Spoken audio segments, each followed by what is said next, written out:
संत हैं। इसलिए उन संतों के सानिध्य में बैठ करके भगवान की कथा सुने। कथा सुनने से क्या होगा? बोले श्रृणवताम स्व कथाम कृष्ण पुण्य श्रवण कीर्तन। जब हम भगवान की कथा सुनेंगे तो क्या होगा? हमारे हृदय निर्मल हो जाएंगे। जैसे साबुन और पानी से कपड़े को बढ़िया साफ स्वच्छ कर देते, शरीर स्वच्छ हो जाता है, निर्मल शुद्ध हो जाता है। ऐसे ही ये भगवान की कथा कीर्तन है, ये हृदय को निर्मल करने वाली है। अच्छा, जब भगवान की भक्ति करते करते कथा सत्संग सुनते हृदय निर्मल हो जाता, फिर दृढ़ता आ जाती, नैष्ठि की भक्ति जागृत हो जाती है। भगवान के चरणों में भक्ति भगवती नैष्ठि की निष्ठा वाली भक्ति जागृत हो जाती है। बोल बांके बिहारी लाल की जय हो। इस प्रकार भक्ति करते करते फिर क्या होता है? भगवत तत्व का ज्ञान हो जाता है। एवं प्रसन्न मनसो भगवत भक्ति होता है। भगवत तत्व विज्ञान मुक्त संग से जाए थे और हृदय की गांठ खुल जाती है। जड़ चेतन की जो गांठ है वो खुल जाती है। जड़ चेतन ग्रंथि पड़ गई जदपि मृषा छूटत कट नहीं। समझ गए? जड़ चेतन की गांठ पड़ी हुई है मैया। जड़ चेतन की गांठ का मतलब क्या है? शरीर के साथ अहमता कर ली, घर परिवार के साथ ममता कर ली, ये अहमता ममता ये गांठ पड़ गई। अहमता ममता छोड़ देना, सबके साथ संबंध विच्छेद कर देना, ये जड़ चेतन की गांठ खुल गई और हम कल्याण रूप हो गई, हमारा कल्याण हो गया। विश्वास हो जाता, पक्का विश्वास हो जाता। अब हमारा पतन नहीं हो सकता। अब हमें भगवान के आश्रय का अनुभव रहा, हम भगवान के चरणों के शरण में आ गए हैं। एक ही भगवान अपने भक्तों की भक्ति बढ़ाने के लिए अनेक रूप धारण करके लीला करते हैं। ये जो श्रीमद् भागवत महापुराण है, ये संपूर्ण वेद इतिहास पुराण सबका सार है।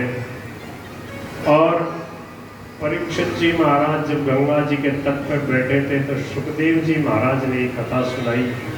श्री सूत जी महाराज कहते हैं, जिस समय सुखदेव भगवान ये कथा सुना रहे थे, बोले मैं भी वहीं बैठा था और मैंने उनकी कृपा से पूरी भागवत सुनी है, वही मैं आपको सुनाने जा रहा हूँ। इससे क्या सिद्ध हुआ? गुरु परंपरा से मैंने भागवत सुनी। ये कह रहे, मन गढ़ंत नहीं कहूँगा, गुरु परंपरा से। ये गुरु परंपरा का ग्रंथ है, संतों से सुनना चाहिए, संतों से सुनने से ही समझ में आता है। जब श्री सूत जी महाराज ने कहा कि जो मैंने सुखदेव भगवान के मुख से सुना है वही भागवतामृत आपको सुनाने जा रहा हूँ, तो सोनक आदि ऋषि बड़े प्रसन्न हो गए। बोले बहुत बढ़िया सुखदेव महाराज, आप बड़े भाग्यशाली। आपने सुखदेव जी महाराज से कथा सुनी? बोले हाँ। बोले वही आप हमें सुनाओ। ये कथा किस समय प्रकट हुई, कब इसकी रचना हुई? बोले द्वापर युग में श्री वेदव्यास जी महाराज ने इसकी रचना करी। किसकी प्रेरणा से रचना करी, किस उद्देश्य से रचना करी? बोले कि 17 पुराण लिखने पर, महाभारत लिखने पर, वेदों का विस्तार करने पर भी उनको संतोष नहीं हुआ कि अभी भी लोगों की मति गति भगवान में नहीं लग रही है, लोग भगवान से प्रेम नहीं कर रहे हैं। तब बड़े दुखी बैठे थे।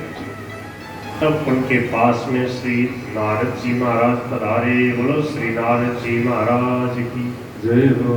नारद जी महाराज ने वेदव्यास जी के आश्रम में, बद्री का आश्रम में आके देखा, नारद ये वेदव्यास जी बड़े दुखी दिखाई दे रहे। नारद जी बोले महाराज वेदव्यास जी कहीं हुए होते, क्यों दुख पा रहे हो, क्या कमी खल रही है? बोले भाई क्या बताऊं, मैंने 17 पुराण लिखे, महाभारत लिखे, वेद उपनिषद सब कुछ लिख दिया, फिर भी मेरे को शांति नहीं मिल रही है, क्या कारण है? बोले कारण ये है, अभी तक आपने भागवत जी नहीं लिखी है, भगवान की विशेष लीलाओं का वर्णन नहीं किया है। इसलिए अब आप भागवत जी का वर्णन कीजिए, भगवान श्री कृष्ण की प्रधानता वाली विशेष लीलाओं का वर्णन करो, उससे आपके सब संशय दूर हो जाएंगे और आपको बड़ी शांति मिलेगी, बड़ा संतोष होगा। और उस भागवत को जो पढ़ेंगे, सुनेंगे, समझेंगे, उनको भी भगवान मिल जाएंगे। बोलो भागवत भगवान की जय। ऐसा कहकर के नारद जी महाराज ने कहा, देखो वेदव्यास जी, मैं पिछले जन्म में एक दासी का बेटा था, हमारे गांव में संतों का चौमासा हुआ और वहां पर संतों ने बड़े प्रेम से भगवान की लीलाओं का गान किया और मैं प्रेम से कथा सुनता था। तो क्या हुआ कि मेरा भगवान के चरणों में प्रेम हो गया और मेरे को भगवान की कथा अच्छी लगने लगी। इससे मेरा दिनों दिन हृदय निर्मल होते हुए मैं भगवान की भक्ति में आगे बढ़ने लगा। संतों के सानिध्य में बैठता था, उनकी बातें मानता, उनकी बातें सुनता, चंचलता नहीं करता, उनकी आज्ञा का पालन करता था।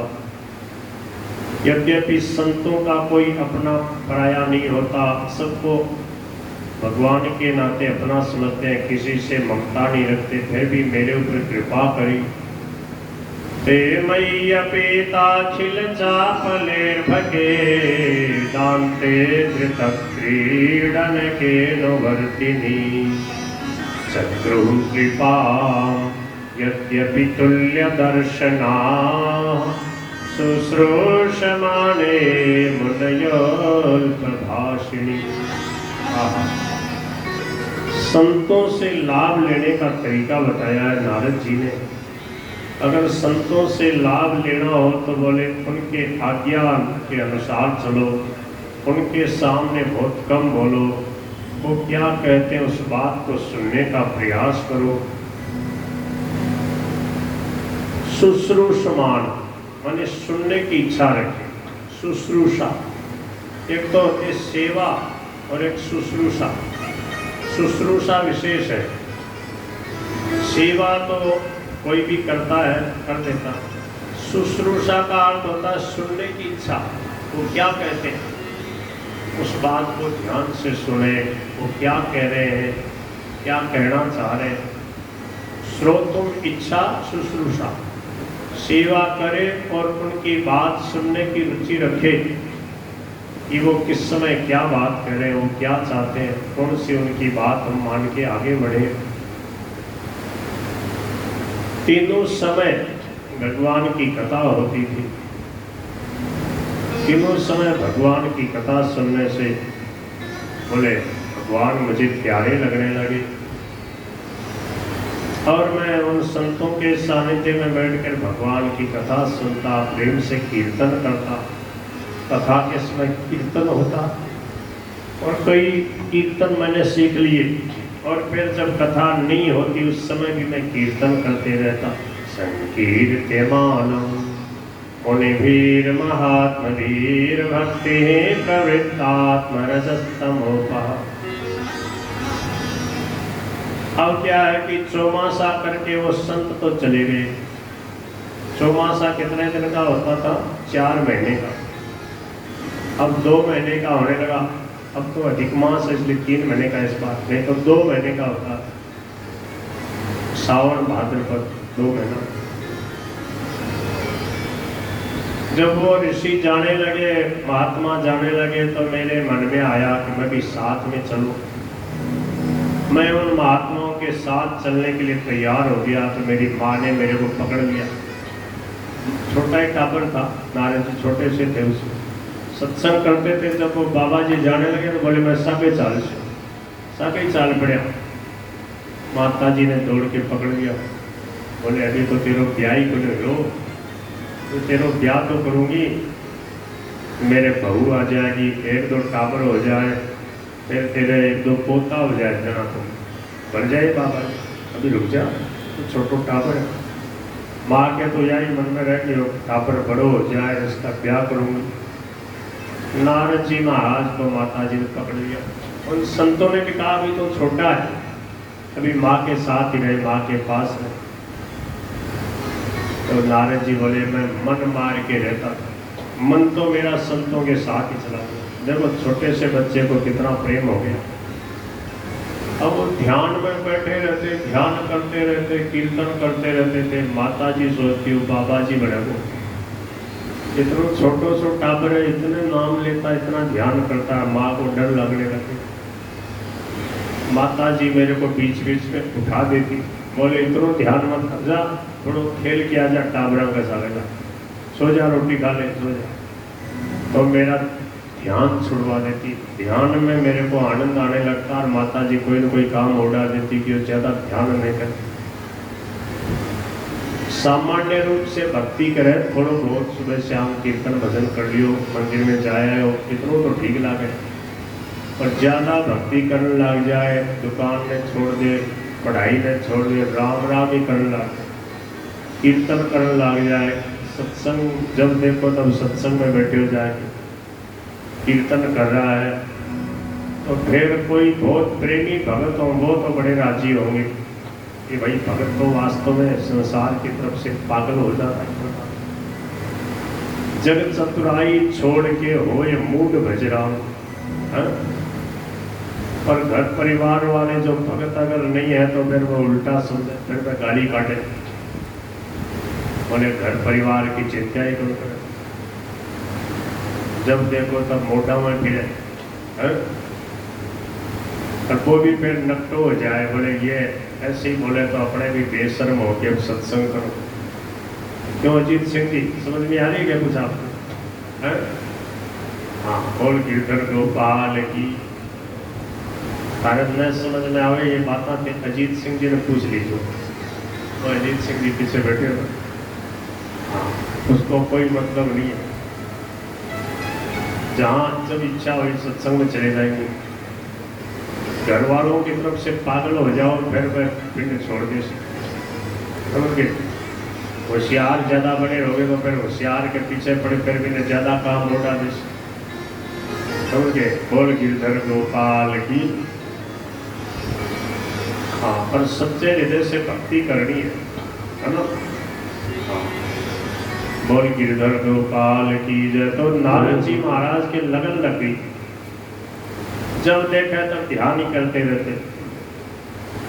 अब बीच बीच में माता जी वो बहुत विक्षेप करती, खड़ा कर देती, कहती जा खेला तो कितना ध्यान मत किया कर। एक दिन क्या हुआ, नारद जी महाराज कहते हैं कि मेरी माता जी गौशाला में गई, दासी का काम करती थी, दासी के बेटे थे।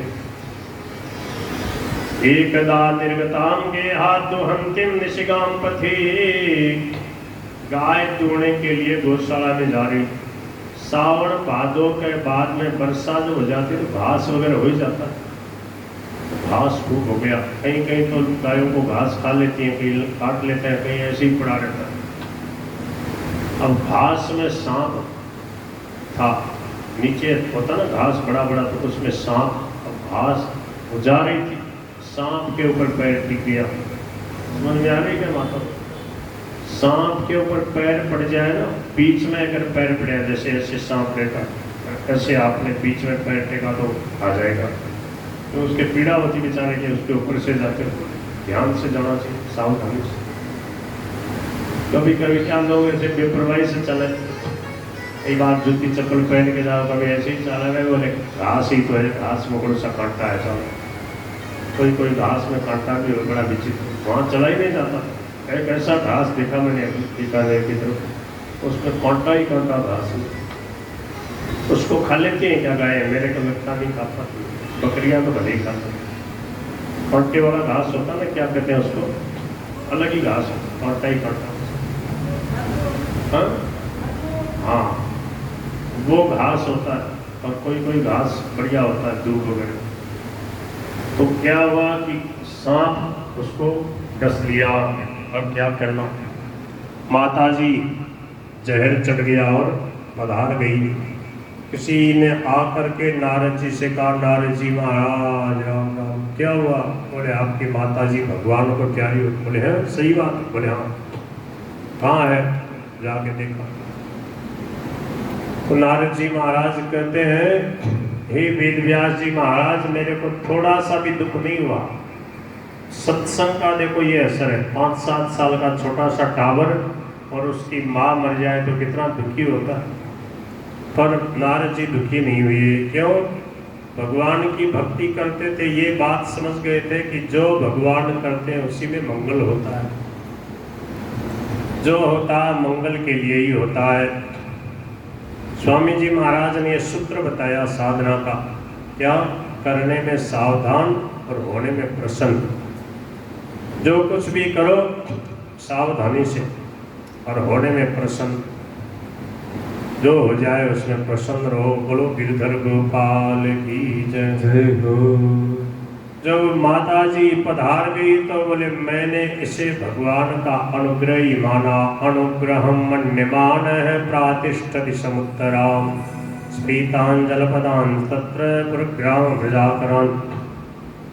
और जब माता जी की अंत्येष्टि क्रिया कर दी, फिर मैं उत्तराखंड की तरफ चल पड़ा भगवान का भजन करने के लिए। कब गंगा के किनारे जाके भजन करूँगा। चलते गए चलते गए चलते गए उत्तराखंड में। नारद जी का गांव कहाँ था पता आपको? प्रयागराज के पास। प्रयागराज इलाहाबाद प्रयागराज, ये गंगा के किनारे ही नारद जी की उस समय जन्मभूमि थी। वहाँ से चल करके उत्तराखंड आ गए। चलते चलते नदी के किनारे भगवती भागीरथी बह रही गंगा जी में नारद जी ने स्नान किया। फिर एक पीपल का पेड़ था, उस पीपल के पेड़ के नीचे बैठ गए और भगवान का ध्यान करने लगे। बोल गिरधर गोपाल की जय जय हो। प्रभु का ध्यान करते करते प्रभु में मन लग गया और ऐसा मन लग गया कुछ देह की सुध बुध नहीं रही। ध्यायतश्चरणं भोजं भाव निर्जित चेतसा अवत्कण्ठ्याश्रुकलाक्षस्य हृदयासिन्मेषणैर्हरि। बड़े शांति से भगवान का ध्यान करते रहे, नाम लेते रहे। हे नाथ, हे मेरे नाथ, मैं आपको भूलूं नहीं। बोलो हे नाथ, जोर से बोलो हे नाथ, हे मेरे नाथ, मैं आपको भूलूं नहीं, आप मुझे प्यारे लगो। ऐसे नारद जी महाराज भगवान का नाम लेते रहे और भगवान को याद करते करते भगवान हृदय में आ गए। ध्यान लग गया और भगवान प्रकट हो गए। देखो गंगा जी, यमुना जी, इतनी बढ़िया नदी का किनारा उत्तराखंड, और पीपल का पेड़ और कोई शोरगुल नहीं, ऐसी सुंदर हरियाली उत्तराखंड में। और कोई नहीं, छोटो सो टावर पीपल के पेड़ के नीचे बैठे और भगवान को नाम ले रहे हो, ध्यान कर रहे हो। तो भगवान श्याम ने प्रकट हो गए। प्रेमातिन हर निर्भिन्न पुलकांगोति निर्वृत है। पुलकांग है, जब भगवान प्रकट हो गए अति निर्वृत है, अत्यंत आनंद से विभोर हो गए, शरीर पुलकित हो गया, आंखों में प्रेम के आंसू भरे हैं और बोले कि शरीर की, घर परिवार की, देह सुख की कोई सुध नहीं रही, एकदम भगवान ही भगवान का ध्यान हो रहा। भगवान के दर्शन करके मुझे बड़ी शांति मिली और मैं भगवान के चरणों में गिर पड़ा। भगवान के चरणों को छूने के लिए जैसे ही मैंने हाथ बढ़ाया, सोई भगवान अंतर्धान हो गए। दिदृक्षुस्तदहं भूय प्रणिधाय मनो हृदय वीक्षमाणो पिना पश्यम अभितृप्त इवातुर। मैं बड़ा आतुर हो गया, अभी तृप्त है, मेरी तृप्ति नहीं हुई। भगवान की एक झलक मिली, थोड़ी देर के लिए भगवान ने दर्शन दिए। जैसे बिजली चमके ना भैया, ऐसे बिजली चमके, ऐसे भगवान एक बार चमके, दर्शन दिए। फिर जैसे प्रणाम करके दर्शन, भगवान के चरणों में हाथ लगा के उनको छूना चाहता था, बातें करना चाहता था, सोई भगवान अंतर्धान हो। बोले कि मेरी तृप्ति नहीं हुई, आतुर हो गए, बहुत दुखी हो गए। जैसे वो भूखों मर रहे हो ना, वहाँ बहुत भूख लग रही, बहुत प्यासो है, और एक घूंट पानी प्याते, गर्मी में रहे बेचारा, खेत में काम करके आए, वो 2 लोटा पी जाए, आधो गिलास ही पानी पड़ गया, थोड़ा से एक घूंट पानी पियो। वो कहे आन जो, ऐसे पानी पीते थे ना गाँव में, तो पिलाता जाता, ऐसे ऐसे करते जा। बोले हाँ और आन दे, एक लोटा पिला दिया। ऐसे ठंडे मटके की प्याऊ है, एक लोटा पिला दिया। खुद काम धंधा करके आया, 2-1 घंटा हो गया, भोजन करे, 2-3-1 बजे से प्यास लगी जोर की। बोले और लिया भैया, आधे एक लोटो और लिया। पानी वो ओझता जाता, वो ऐसे ऐसे करता जाता। अब एक घूंट ही पानी पियावे कोई, एक घूंट पानी पिया के फिर बंद कर दे। बोले भैया आने दे, अभी तो शुरुआत हुई। बोले इतना ही मिल, वाह भाई, अरे मटका भरा पड़ा है, क्या करेगा? बोले नहीं, इतना ही पिलाऊंगा।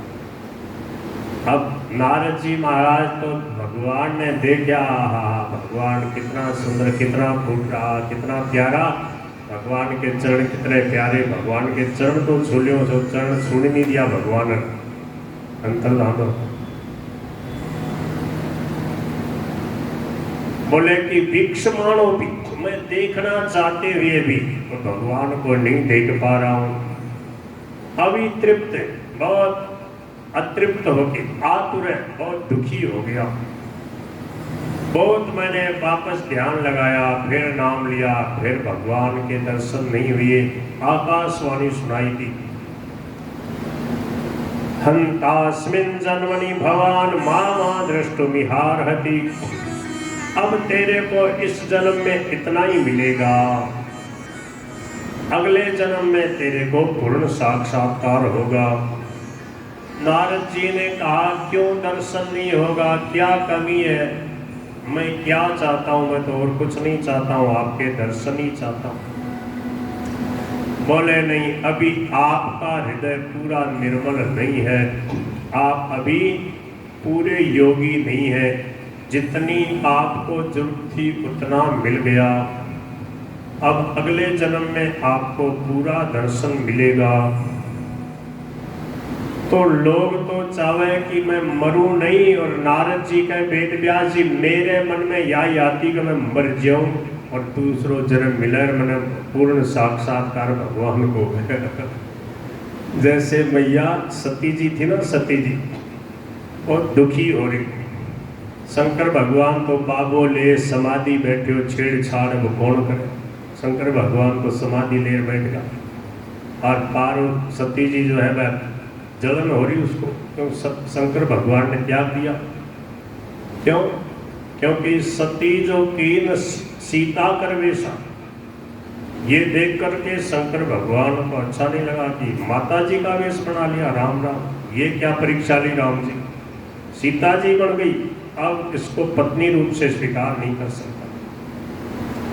तो भगवान प्रकट रूप से बोले नहीं, पर बात समझ गई कि मेरे को त्याग कर दो। क्योंकि सन्मुख शंकर आसन दीना, वाम भाग में आसन नहीं दिया, सन्मुख बैठाया। क्यों? अब मेरी माँ हो गई सीता जी, प्रणाम करूंगा अब आप।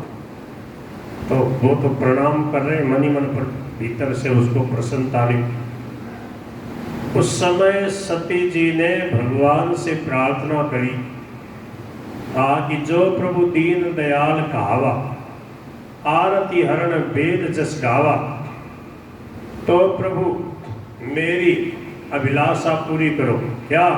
बोले कि मैं मर जाऊं, जो शरीर छूट जाए। लो, क्यों? इस शरीर ने अपराध किया, भगवान शंकर की बात नहीं मानी, राम जी के प्रति विश्वास नहीं किया, संदेह किया, परीक्षा लेनी चाहिए। तो अब इतनी व्याकुलता, और फिर जब बात शरीर जले ना उनको, जना ही फिर शांति मिली। दक्ष प्रजापति के यहाँ जाके शरीर को जला दिया, फिर पार्वती शरीर से फिर भगवान का भजन किया, क्योंकि इस शरीर से शंकर जी ने प्रतिज्ञा कर ली, ऐतन सती भेंट मोहि नाई। इसलिए सती जी ने निश्चय कर लिया, जल जाए मर जाए शरीर के काम। तो प्रबोधन ब्रह्मचारी जी हुए बहुत अच्छे संत, उन्होंने भागवती कथा लिखी है बहुत जोर। वो कहते हैं कि नारद जी महाराज जंगल में चले जाते, जैसे कोई रीछ, बाघ, चित्ता, भेड़िया, भालू, सिंह दिखाई देता ना, तो लोग तो सिंह से बगैरा से डर के भागर पर सिंह का नहीं भागता कि यो मन खा ले तो मैं मर जाऊं और मन दूसरों शरीर मिले और फिर मैं भगवान को पूर्ण साक्षात्कार करूं।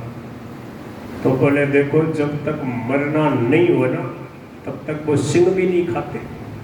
तो बोले मैं सिंह के ऊपर चढ़ जाता, उसके कान पकड़ लेता, जैसे छोटा टापर है ना, आजकल छोटी सी साइकिल आवे, उसको पकड़ कर ऐसे घुमाता है। बोले न तो मेरे को भालू खाता, न शेर खाता, न चित्ता खाता, लोग तो डर के भागे और मैं जानबूझ करके वहाँ से जा करके सिंह के कान पकड़ करके और उसके मुंह में हाथ देता, फिर भी नहीं खाता। बताओ, बहुत बोले मैंने युक्ति करी तो मैं मर जाऊं, पर मैं मरा ही नहीं, समय आने पे ही मरा। बताओ, बोल गिरधर गोपाल की जय हो। ये बात मैं ऐसे नहीं कह रहा हूँ, लिखी हुई है एक पुस्तक में। प्रबोधन ब्रह्मचारी जी संत हैं बड़े विचित्र। स्वामी जी ने उनको कहा कि जीवन मुक्त महापुरुष हो गए, उनकी वाणी में लिखी। फिर क्या हुआ कि जब वो लगभग सृष्टि के अंतिम का सा समय था, सृष्टि का जैसे ही दोबारा वो प्रलय हो गया, प्रलय में मैं ब्रह्मा जी के शरीर के साथ में भी विलीन हो गया और दूसरी सृष्टि जब ब्रह्मा जी ने करी तो ब्रह्मा जी की गोद से मैं प्रकट हुआ नारद बन के। क्यों? भजन का प्रताप था कि मैं ब्रह्मा जी का बेटा बन के प्रकट हुआ, दासी पुत्र से ब्रह्मा जी का बेटा बन गया, ब्रह्मा जी का बेटा बना ब्रह्मलोक में। और ब्रह्मा जी क्या है कि भगवान के पास में जाते रहते हैं। ब्रह्मा जी का बेटा होने से नारद जी का मैं भी चले जाता। तो क्या है कि नारद जी को वो पिछले जन्म में जो संतों के साथ बैठ के चौमासा में 4 महीने तक भजन कीर्तन जो कथा में सुना वो सब याद थे, तो कीर्तन करते। तो बोले एक बार की बात है, मैं बैकुंठ में भगवान श्री हरि के सामने जाके मैं खुद कीर्तन किया। मेरा कीर्तन सुन के भगवान राजी होगा, और कोई राजी हो जाता है या तो कुछ इनाम देता है। आपने देखा कहीं कोई छोटो सो टाबर कोई बढ़िया सी बात सुना दे, बढ़िया भजन कीर्तन सुना दे, कुछ सुना दे, भाषण सुना दे, लोग राजी हो जाए, उसको इनाम देते। तो भगवान राजी हो गए। बोले नारद जी मैं तो राजी हो बताते थे, बहुत जोर को कीर्तन सुनायो, लो ताने इनाम दो। बोले प्रभु आपकी कृपा है, कुछ नहीं। बोले नहीं है सो जोर को इनाम दो, तेरे जीवन भर काम आसी। बोले अच्छा। बोले हाँ के देशो। बोले या बीणा देव तने में, या जो नारद जी के हाथ में बीणा या कुण भी है, भगवान ने नहीं है, भगवान श्री कृष्ण नारायण भगवान। कब दी थी? जब नारद जी ने कीर्तन किया तो राजी होगा। बोले भी आप बीणा बजा के दे कीर्तन कर सो तो ताने सहयोग मिल जैसे दान पूरा होता है। बीणा इकतारा वगैरह ना, ये पहले खूब बाजे ये बजते थे, तो मस्ती से कीर्तन करते थे। सूरदास जी का इकतारा, मीना की खड़ताल, बोले जय गिरधर गोपाल, बोले जय गिरधर गोपाल, है ना। तो सूरदास जी इकतारा बजाते थे, तानपुरा बजाते, कई संत कई बीणा बजाते थे। अष्ट सात के जो कवि हो गए ना, सूरदास जी, नंददास जी, वो सब कोई तारा, कोई बीणा, कोई कुछ बजा के भजन करते। इसमें दूसरे की जरूरत नहीं पड़ती। तार वाद्य जो है ना, बीणा जो मीरा बजाती थी। मीरा क्या बजाती थी? बीणा बजाती थी, इकतारा बजाती थी, तानपुरा बजाती थी। तानपुरा दिखता रहा। अब जो भी मान लो आपने ने देखा न मैंने देखा, अब जो लिखी हुई है वो मान लो कुछ न कुछ बजाती थी, तार का बाजा ऐसे ऐसे झन झन जो बजता है, तो वो बजाती थी। और एक खड़ताल हाथ में लेके सूरदास जी भी बजाते। तो नारद जी महाराज बात बीणा ले ली, अब बीणा बजा के कीर्तन करने लगे। नारद जी कहते हैं वेद व्यास जी, या बीणा मैं जो बजा रहे हूँ या भगवान श्री हरि मन देई, जैसे ही या बीणा में बजाऊं भगवान मेरे सामने आके प्रकट हो जाते हैं। बांके बिहारी मुरली बजाते हुए श्याम सुंदर के मुझे दर्शन होते हैं। बोल गिरधर गोपाल की। तो ये जो मेरी स्थिति बनी आज, मैं नारद जी बनकर के